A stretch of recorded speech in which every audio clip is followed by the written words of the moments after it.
What's up guys, Phil here with Tennis Unlocked, and today I'm going to show you guys how to hit a 100 mile per hour forehand.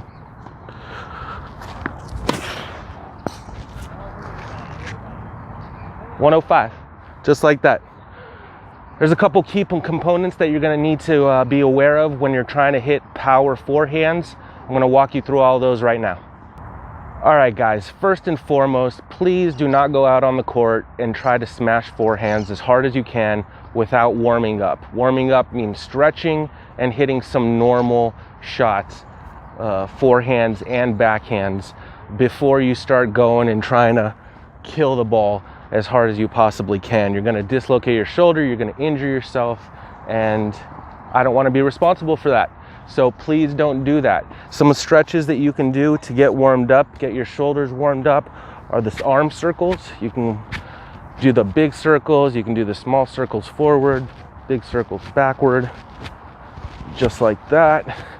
You can also do the cross shoulder stretch like this. Lift up your shoulder high and low, get the whole shoulder area on both sides. You can also do the over the shoulder on both sides. So I did all of these stretches before I started trying to kill 100 mile per hour forehands, because you can easily get injured trying to hit the ball as hard as you possibly can. So that's number one. Disclaimer, make sure you stretch before you get out there trying to hit the ball as hard as you can. All right guys, so let's get into actually hitting this power forehand. So a lot of people ask me on advice on how to hit a power forehand because they see that I can hit with a lot of power.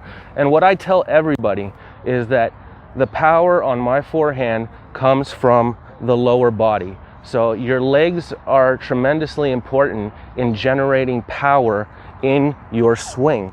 And a lot of people, especially beginners, maybe intermediates, think that the power comes from the arm.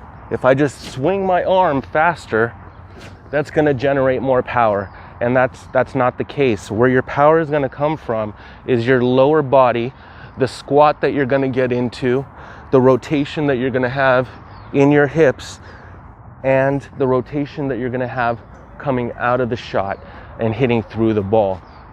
So key component to generating power on your shot is having strong legs. A strong base is going to generate power on your shot. So some of the things that you can do to improve this is just doing some basic squat exercises, just like this.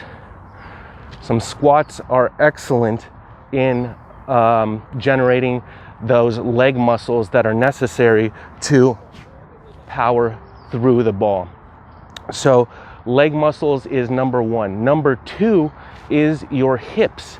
So your hips need to rotate inward and then outward in order to generate power. So it's going to be a combination of a lot of different things going on with your body in order to generate this much power.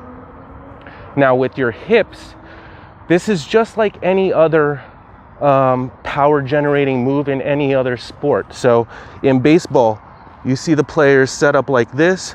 They rotate in, hips in, and then they power through the ball and hips out.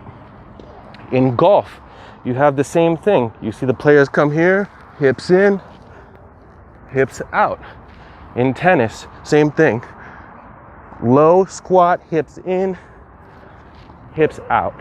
So hip flexibility is also a very big component of generating power in your swing. So we have leg strength, hip flexibility. All right guys, the next key component of a big power 100 mile per hour forehand is a big backswing. To generate big power, you need a big backswing. And I see a lot of beginners who make this mistake because they're so concerned about just getting the ball into the court, which is something you should be concerned about because consistency is key. They don't take a full backswing, so they cut their backswing short here, and then they try and generate power from here rather than from here. And you can see the huge difference between trying to generate power from here, very difficult, and then taking it all the way back here and coming through and generating power. So when you shorten your stroke and come from here, very difficult to generate power. That had a little power on it, but it definitely wasn't 100 miles per hour. Now, if you take your racket almost twice back, you're gonna get almost twice the power, right? So here we go. I'm taking my racket way back here, and I'm gonna power through the ball. So make sure that if you're trying to generate big power, you're taking a big swing. Now this requires trust in your swing, which is a totally different topic.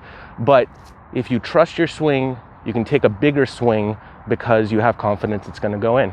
So big backswing, big power. All right, guys. So the last thing we need to be aware of when we're trying to hit a power forehand as hard as we can is we're trying to hit a flat forehand. So you don't try and hit a forehand as hard as you can, 100 miles an hour, whatever it may be, by hitting topspin, because you're not going to generate 100 miles per hour coming up and over the ball. What you need to do is go through the ball with a flat racket head. So see how my racket head is flat here? It's not like this. That would be a topspin. This is a topspin. This is a flat forehand. Boom. Flat forehand. So in order to generate as much pace as possible on the ball, you need to hit the ball with a flat forehand. So find the grip that's comfortable for you in order to make contact with the ball with the racket flat. That is going to give you as much speed as possible on the ball. Now, with all this being said, of course, a topspin forehand gives you way more consistency than a flat forehand, you know? So you're basically getting speed for consistency. That is what you're giving up. You're giving up your consistency for your speed, and when you're hitting with a topspin forehand, you're giving up speed for consistency. So something to be aware of. You really need to manage these shots if you're trying to hit them in a match, because obviously if you're trying to hit a flat shot, you're not going to have as much margin for error over the net, and it's going to be more inconsistent. So be aware when you choose to use this flat power forehand that you're working on. All right, guys, so let's put all these components together and see if we can generate some power on our forehand. So what do we know? We know that the legs are very important. The stronger your legs are, the more power you're going to have in your shot. Now, what do we want to do with our legs when we're trying to hit a power forehand? We want to get a wide base, not narrow. You want a wide base, and you want to get low. You see a lot of batters in baseball low like this. You want to get low so that you can torque up and into the ball as you're hitting it. So you really need to develop those leg muscles if you want to get more power on your shots. Secondly, what do we need? We need hips. Your hip abductor muscles, stretch those things out regularly. You can stretch side to side like this. You can do the wide stretches like this. They're right up in here, and these things are power generating muscles right here. And what you're going to do is you're going to be low in your squat, and then you're going to be rotating inward. So I'm here, and you're going to see a rotation inward. See how I'm facing the camera now? And then what you're going to do is you're going to explode through the ball, bring this hip through, and your racket is naturally going to lag behind you. When people talk about lagging your racket behind you and thinking about that, if you're doing things right, your racket is naturally going to lag behind you because you have so much power coming through the ball here. So I got my wide stance, low. I start my turn, racket back far. I feel loaded right up in here on this leg. And then I'm going to come through the ball, moving forward and releasing all of that power that was stored in this right hip through into the ball. So these are the key components in order to hit a 100 mile per hour forehand. So when you get out here on the court, please don't try to hit these forehands right off the bat.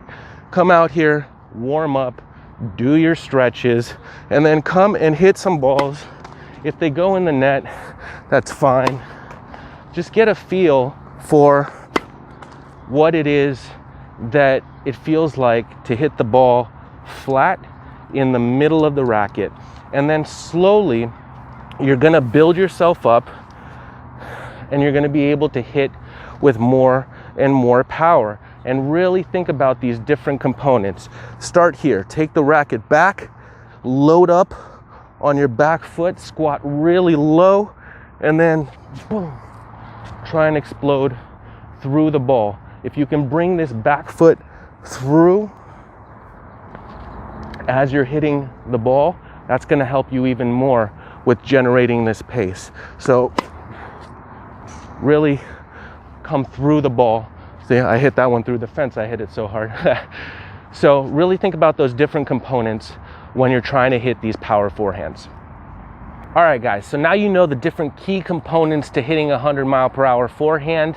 So now you're asking yourself, okay, when do I hit this in a match? Well, I'm gonna show you. There's a couple different times during the match that you can use this power forehand. Now, I personally probably hit forehands around 70, 80 miles an hour, just regular topspin, 95, 98% of the time. You know, I'm hitting something that's a comfortable pace for me. I'm trying to get it in, and I'm trying to be as consistent as possible. The purpose of trying to generate more power on your forehand isn't to hit winners necessarily, or to hit your max speed all the time. It's to become more comfortable with a consistently higher speed. So if you can hit a 80-mile-per-hour forehand at your max speed, you're probably not going to be very consistent, but you're probably consistent around 60, 55 miles an hour. So that's what we're trying to do here. If you can bump up the speed in your forehand to, you know, an 80, 90, 100 miles an hour, you're going to be that much more comfortable at the lower ranges, which is going to make you that much more consistent. Not to mention that you're going to be generating more spin because of your racket head speed. So it's beneficial in so many ways to learn to hit a power forehand, because even if you're not using that max power, you're still going to be benefiting from it in the rest of your game. All right, guys, so when do I use this power forehand?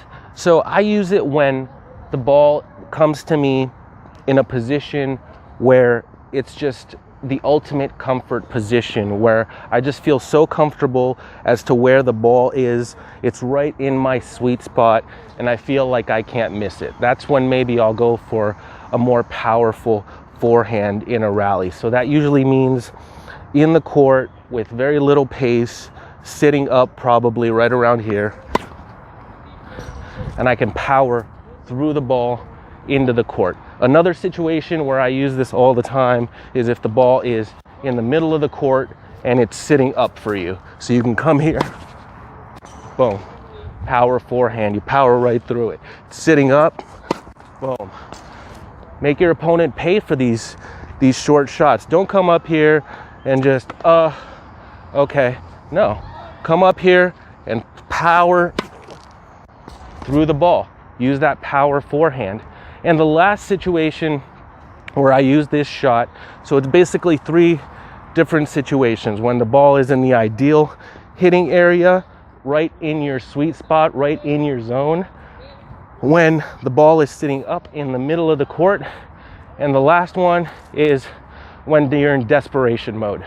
So this really helps me out in desperation mode, because if you're on the run, the more power you can generate on the ball, the more surprising it's going to be for your opponent. So if you're on the run, your opponent isn't expecting you to be able to generate much power on the ball. But if you hit the ball with power on the run, that's going to surprise your opponent, and you're going to win a lot of points that way. So if I'm over here and I'm running for a ball, I'll think about racket back, plant, rotate and power through, and I'll usually try to hit a cross-court forehand if I'm on the run to the forehand. So it looks something like this. Over here, You're ready for the ball, on the run, power, and hit through the ball. So these are the different situations where I personally use a power forehand, and I find it very useful. Get out there, try to hit some power forehands yourself. Please be careful when you're doing it. Again, make sure you stretch before you start hitting them, and make sure you just hit some regular rally balls before you get into hitting the big power forehands. You don't want to pull a muscle or injure your shoulder when you're doing this. If you enjoyed the video, please hit the like button, subscribe, comment below, and I'll see you guys in the next one. Thanks for watching.